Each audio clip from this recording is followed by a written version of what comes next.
Hello everyone, एक बार फिर से आपका स्वागत है हमारे इस वीडियो में। तो आधुनिक भारत का इतिहास की हमारी जो सीरीज़ चल रही थी, ठीक है, उसे हम पूरा करेंगे। और मैंने आपको जो बताया था कि किस तरीके से जो विदेशी कंपनियां थी उनका भारत में आगमन हुआ था, उस पर हम चर्चा कर रहे थे। ठीक है, तो मैंने आपको बता दिया था कि किस तरीके से भारत में सबसे पहले पुर्तगाली आए, फिर ब्रिटिश आए, और आज हम चर्चा करेंगे कि किस तरीके से फ्रांसीसी भारत में आते हैं और धीरे धीरे व्यापार के बहाने जो है किस तरीके से ये लोग राजनीतिक हस्तक्षेप करना शुरू करते हैं। तो जितने भी महत्वपूर्ण तथ्य थे वो मैंने इस वीडियो में डाल रखे हैं, और ये वीडियो जो है सभी एग्जाम्स के लिए इंपॉर्टेंट है। ठीक है, एनसीईआरटी की सहायता से मैंने वीडियोस बनाई है। तो अगर आप तैयारी कर रहे हैं स्पेशली सीटेट पेपर 2 के लिए या केवीएस DSSP या किसी भी एग्जाम्स के लिए, तो आप हमारी वीडियोस को जो है फॉलो कर सकते हैं। लिंक डिस्क्रिप्शन में दे दी है मैंने। हमारी सारी के सारी वीडियोस आप क्रम अनुसार देख सकते हैं क्लिक करके। चलिए शुरू करते हैं आज का वीडियो। तो फ्रांसीसी ईस्ट इंडिया कंपनी, ठीक है, तो फ्रांसीसी जो थे वो भारत में काफ़ी देर में आते हैं। ठीक है, तो मैंने आपको बताया था सबसे पहले जो आए थे भारत में वो थे पुर्तगाली, ठीक है, फिर उसके बाद डच, फिर अंग्रेज, और फिर उसके बाद जो है फ्रांसीसी भारत में आते हैं। ठीक है, और वो भी जो है अपने व्यापार के लिए आते हैं, अपने साथ कंपनी लाते हैं ईस्ट इंडिया कंपनी, जो कि फ्रांसीसियों की थी। और जो ईस्ट इंडिया कंपनी आई थी फ्रांसीसियों की, उस दौरान फ्रांस में जो शासन था, याद रखना, लुई 16वां का शासन था उस समय। ठीक है, ये क्वेश्चन आता है कि जब फ्रांसीसी ईस्ट इंडिया कंपनी भारत में आई तो उस दौरान फ्रांस में किस शासक का शासन था, तो याद रखना है लुई 14वां का शासन था वहाँ पे। ठीक है, और कॉलबर्ट नाम के एक व्यक्ति थे जिन्होंने 1664 में जो है फ्रांसीसी कंपनी की स्थापना की थी, फ्रांसीसी ईस्ट इंडिया कंपनी की स्थापना की थी। और ये कंपनी जो थी, इस कंपनी को राज्य के द्वारा विशेष अधिकार प्रदान किए गए थे। इस कारण कहा जाता है कि ये कंपनी जो थी वो सरकारी कंपनी थी। ठीक है, क्योंकि इसका पूरा नियंत्रण जो था वो सरकार के हाथ में था, फ्रांसीसी सरकार के हाथ में। और 1668 में जो है ये कंपनी सूरत में आकर के जो है स्थापित की गई थी, सबसे पहले सूरत में आई थी। और इसका नाम क्या था, तो इसका नाम भी यहाँ पे लिखा हुआ मैंने, कंपने देश इंदसे ओरिएंटलेस। ये जो शब्द हैं जितने इसमें इस्तेमाल हो रहे हैं वो फ्रांसीसी शब्द हैं, इसलिए थोड़े से अजीब से आपको लग रहे होंगे। ठीक है, लेकिन ये फ्रेंच ईस्ट इंडिया कंपनी थी। ठीक है, अब होता क्या है कि धीरे धीरे अब ये क्या करते हैं, अपना प्रसार करना शुरू करते हैं।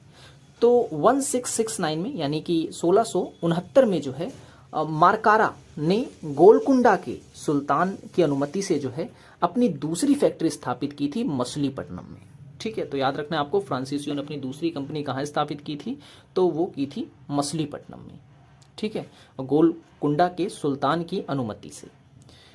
और 1673 में इस कंपनी के जो निर्देशक थे जिनका नाम था फ्रांसीसी मार्टिन, ठीक है ना, फ्रांसीसी मार्टिन ने जो है वली कौंडीपुर, ठीक है ना, वली कौंडापुर के सूबेदार शेर खालोदी से जो है पुदुचेरी नामक एक गांव जो है प्राप्त किया था, जिसे वर्तमान में हम पांडिचेरी कहते हैं।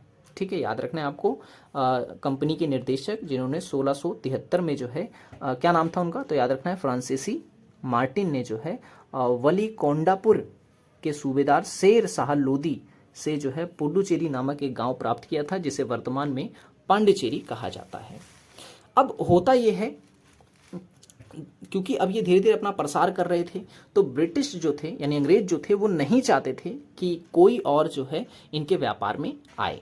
तो इसलिए क्या करते हैं, ये ब्रिटिश आपस में लड़ाई लगवाना शुरू करते हैं। अब अंग्रेजों ने डचों की सहायता करनी शुरू कर दी थी, क्योंकि डच लोग फ्रांसीसियों को हटाना चाहते थे। ठीक है, और अंग्रेज जो थे वो इन दोनों से फायदा उठाना चाहते थे। वो चाहते थे कि यही भारत में रहें और ये दो भारत से चले जाएं। ठीक है, तो होता यह है कि डचों द्वारा 1693 में पांडिचेरी, जो कि फ्रांसीसियों के नियंत्रण में था, उसको छीन लिया जाता है। और इसमें सहायता कौन करता है, याद रखना है, इसमें सहायता अंग्रेजों के द्वारा डच की गई थी। ठीक है, जिससे फ्रांसीसी से जो है पांडिचेरी छीन लिया गया। लेकिन अंत में होता यह है कि एक संधि की जाती है, जिसे कहते हैं रिजीवन की संधि। ठीक है ना, रिजीवन की संधि कब हुई थी, 1697 में हुई थी, 97 में हुई थी। ठीक है, और इस संधि के तहत जो है पांडिचेरी जो है दोबारा फ्रांसीसियों को प्राप्त हुआ था। ठीक है, दोबारा प्राप्त हुआ था। तो छीना किसने था, डचों ने। कब छीना था, 1693 में। दोबारा प्राप्त कब हुआ, 1697 में। ठीक है, फ्रांसीसियों के द्वारा। अब देखिए जो फोर्ट लुई नामक किला है, फोर्ट लुई जो है वो पौंडीचेरी के कारखाने में ही जो है मार्टिन ने इसका निर्माण करवाया था। याद रखना है मार्टिन ने।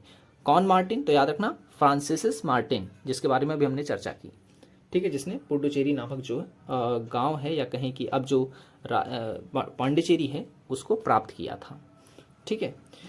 और उसके बाद फ्रांसीसियों ने जो है 1721 में मॉरिशस और 1724 में जो है मालाबार में स्थित माही और 1739 में जो है कारिकाल पर अपना अधिकार किया था, ठीक है, अपना अधिकार किया था। तो धीरे धीरे अब क्या था, ये भारत की ओर बढ़ते जा रहे थे,